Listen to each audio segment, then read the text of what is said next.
المشكله؟ وفي الآخر ايه اللي ياما جبنا؟ ما خلاص كفايه. والله هو كل المتجوزين بيبقى خلاص كفايه. ست اللي علي الصغيره انت يا اختي. هو ايه اللي الصغيره؟ هو انا يعني انا مش كبيره يعني. يا ست انت ما قلتش انت كبيره، انت على دماغي وزي الفل والله و10 على 10. بس هو خلاص يعني وقت الفالنتين والعيد الحب ده ليه وقته.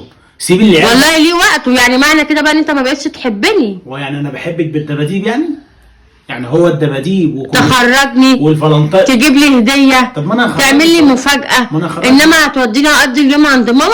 لا يا بنتي هو ما تنكديش على نفسك لا انا كده على نفسي، انا هنام، انا اما انام احسن لي. هو انت كده في كل المناسبات، راس السنه لا الدنيا بتبقى زحمه، في العيد لا انا جسمي واجعني وعايزه اريح، حتى في المناسبه في الفالنتين مش عايز تخرج، عايز تروح تقضيها عند ماما. خد يا حبيبي انت عيالك وروح قضيها عند ماما وسيبني انا انام بقى. يا بنتي هو ما ينفعش. لا مش هقوم. ما تصغريش مخك. لا هصغر مخي. والله ما عارف. طب انت عايز تخرجي فين يعني في الساعه دي في التلج؟ ايه يعني لما نروح نتعشى بره انا وانت؟ ايه المشكله يعني؟ في محل فاتح هناك هجيب لك منه عشاء. لا انا مش على الاكل، انا عايز اخرج، انا عايز اخرج واشم هوا. مش هينفع نخرج. طب خلاص يا عم خلاص. لا مش روح. وهنسهر هناك نقعد. لا مش روح بقى انت قضيه هناك مع ماما. هاخد العيال انا وامشي. خد العيال. بنجيب دباديب يعني.